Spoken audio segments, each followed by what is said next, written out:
Hey, what's the difference between an Islander and an OnlyFans model? Shut up. What? Shut up. Before you start with your dumb jokes or metaphors or whatever you've got that leads to some long-winded rant about how the Bruins aren't actually that bad, I want you to do something for me. Okay, what? I want you to tell me in a real way, despite all the evidence to the contrary, I want you to tell me why you believe that the Bruins are good. Well, they aren't setting records for how bad their penalty kill is, are they? I didn't ask you if they're better than us.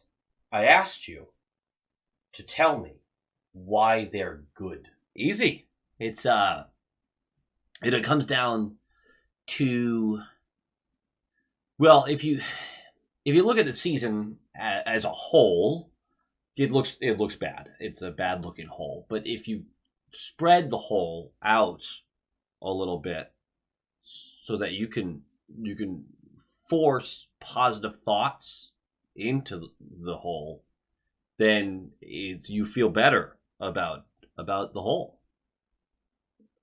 Wow. Yeah, it's pretty intense stuff. Like camping.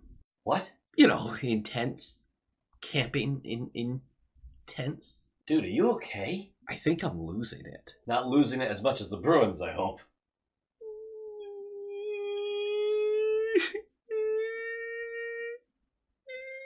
Okay, so that's a yes. Low quality fans of a high quality Bruins team. That is not a dub. This is going to be a very small, short, tiny, minuscule video because literally just got done live streaming for about 3 hours through the game.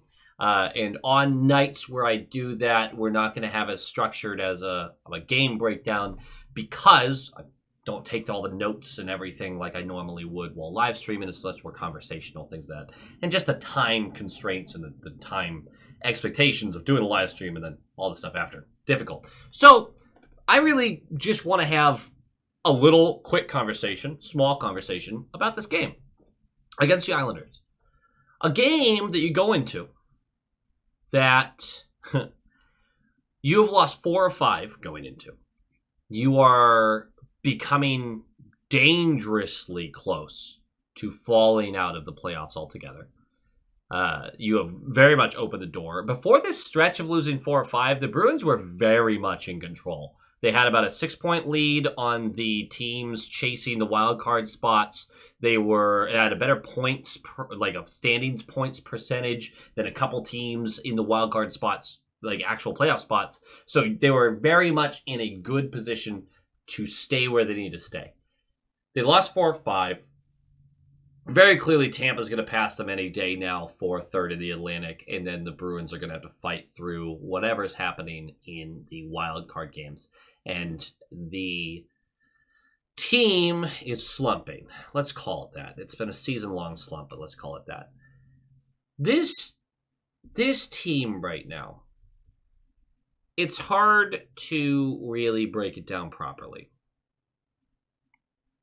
There was one penalty called this game, which actually, funny enough, benefits the Islanders, who have a penalty kill so bad that it may finish, if it stays at its current pace, it may finish as the worst penalty kill success rate of any team since 1978. That's not great.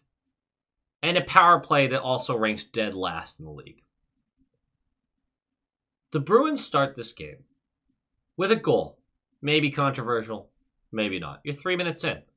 Kepke, deflected shot, bounces off a shoulder, over Sorokin, and in. There's some contact. They challenge. It's weird to say that the game-changing moment happened 3 minutes into the game.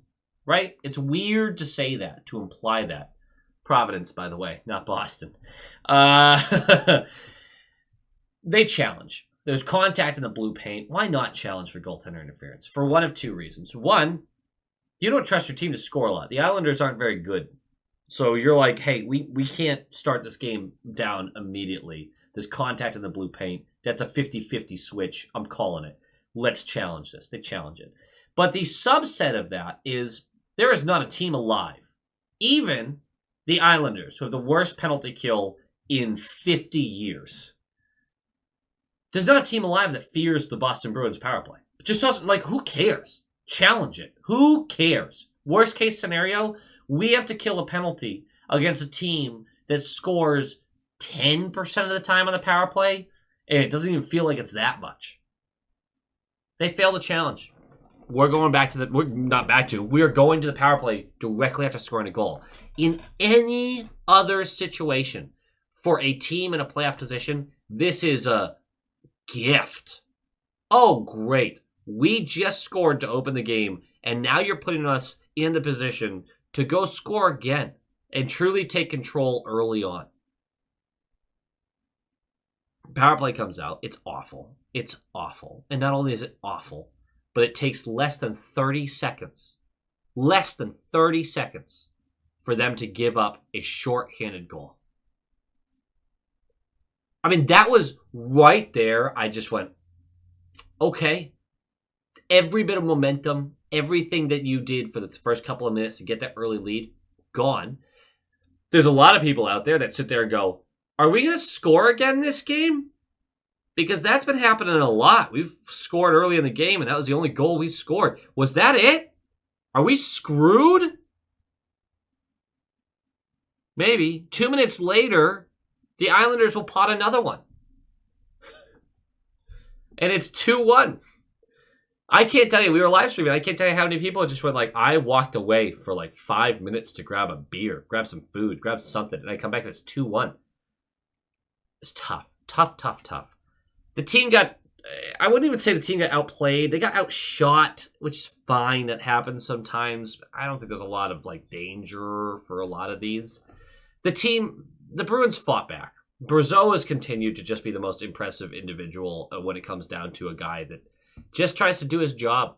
David Pastrnak scores a couple. You love to see that, to force an overtime, and you lose an overtime after possessing the puck the entirety of the overtime. But the lesson from this is two main concepts coming from this. One, well, I guess three. Yeah. One of these concepts is 5-on-5, you're not good enough to win a lot of games strictly on your 5-on-5 play. Right? Like, your 5-on-5 play hasn't been good enough for you to traditionally win a hockey game on a consistent basis, which is unfortunate.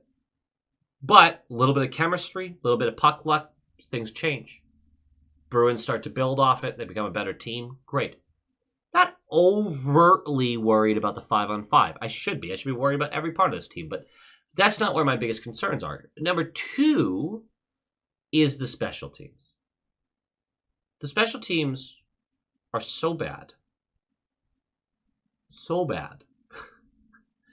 that any chance that you have in those games at 5-on-5 those chances are made so much more minuscule for you to win these games because your penalty kill isn't good. I don't think the penalty kill is straight up as bad as it's been. Like, the numbers, I feel like, just aren't honest with the penalty kill. I think it's better than in the bottom half of the league. I genuinely do, and we just can't seem to get a bounce to go our way. That's a different conversation altogether. But the power play is so unholy bad. And it keeps trying out the same personnel to try the same thing over and over again. The coaching sucks on this. And the personnel isn't good enough. Because truly, you have two threats on the power play, which is Marchand and there's Pastrnak. And when it's 4-on-5, it's a lot easier when it's really 4-on-2. That's what it's really coming down to. Because you clog up those two, and the team's just going to settle for a long slap shot over and over again. And they're not good at retrieving pucks. Because A, the structure, and B, the personnel. But it's not pretty. If this team is functioning special teams, I genuinely believe this. If this team is 14th on the power play and 12th on the penalty kill. We probably are tied with Toronto, if not leading our division. It's frustrating. It is one of those things, it's game 42, let's not get crazy. One of those things that makes you go, Sacco's not back next year, nor is Chris Kelly, nor should he be. Like, whoever's got a hand on these special teams shouldn't be returning for another season, in my opinion. There's a lot of road for them to finish this out, though. They've got 40 more games to show some progress there and correct some things, particularly from Kelly's point of view, which, if your special teams start to play a little better, you'll save your own job. But it's really bad right now.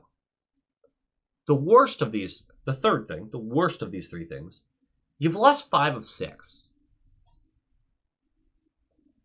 You've got 3 standings points out of 12.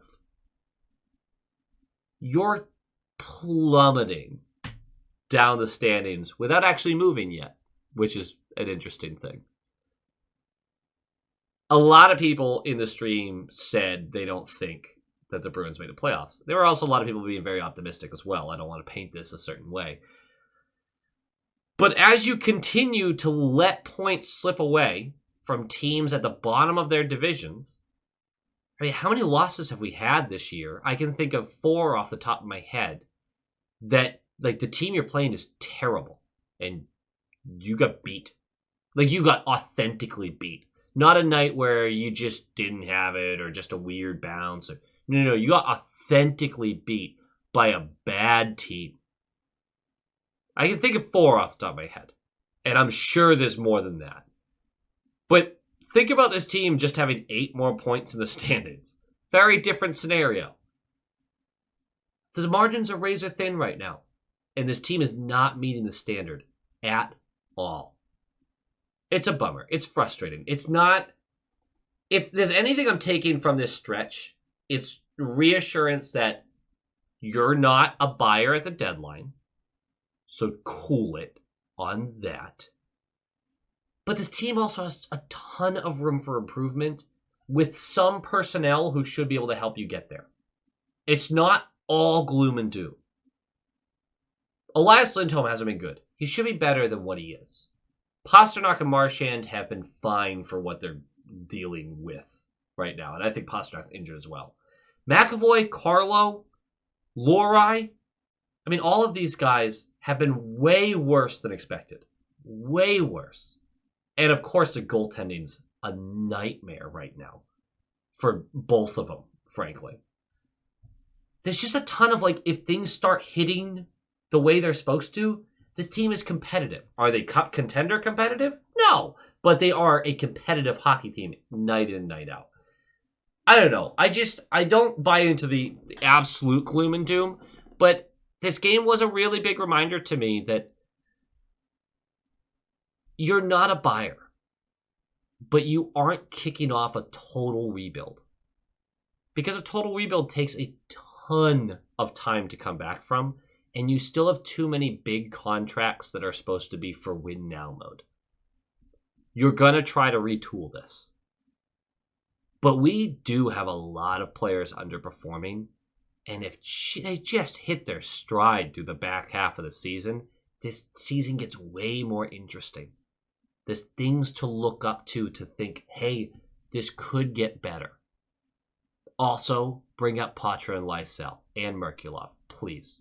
Absolutely. Just do it. Just do it. It can't get worse. It can't get worse. You've lost 5 of 6. I guess the worst will be you lose 6 of 6, which is barely a change of pace at this point. Bring up some new personnel. Make guys earn their jobs. What's wrong with that? What's wrong with that? I don't know. These are just some basic thoughts about the game. Didn't want to overcomplicate it, but I appreciate everybody who's hanging out, who's jumping into these live streams, who's jumping into these videos. I know that this is just kind of a weird, rambly version of this, but I still wanted to say something about it. Go Bees. Go Bees! And now it's time to say thank you to the high quality inspectors. I appreciate each and every one of you. There's over 100 of you at this point. And I love doing these thank yous at the end, but I think we're reaching such a volume that I have to rethink this strategy because you're all so incredible and so supportive. But this is getting really long and there's got to be a better way, right? But let's start the thank yous, of course, with the top line tier. Dampen, Chris and Erica, Negev79, Trial Exotic, Jeff McGugan, Quackin' Platypus, Andrew Peterson, Sean Kreider, JM, Zenin Noel DeGuy, Donald Shelton, Anakin Palpatine, The Rat 63, Lola Cattingsworth, EKM Productions, Moonlighter TV, Big Bad Bruin, The Bugman, Adam Ella, Jeff with a G, Tommy Braga, Roland 22, GD Viperworks, Len Cruz, Brock Nope, Han Slomo, Coach D, The Atomic Lizard, Bradley Johnson, Brett Arney, Pincent, and Nick Zatrullo. Thank you so much, each and every one of you. You're absolute legends of this channel, and you're very appreciated. And now, of course, to our all-star tier members. Lorenzo Wood, Jake Brower, Penny Pasta, Levi Catalani, Boston Stringler, Bagel, JG's 12, Mark S., Jacob Pratt, Nightmare Eco, John Kirk, Ann Hustis, Joel, Heil E. Coyote, Darren Woodbury, Abraxion, Michael DePaulo, Wolf Warrior, Vinny, Adrian Winter, Tupton D. Tashi, Bruin Smash, DeKingery, The Only Newts, A Tasty Snack, Doots42, and Jeremy. Absolute stallions, every single one. Thank you for supporting the channel. Thank you for being a part of the channel. I cannot express my gratitude. Go Bees.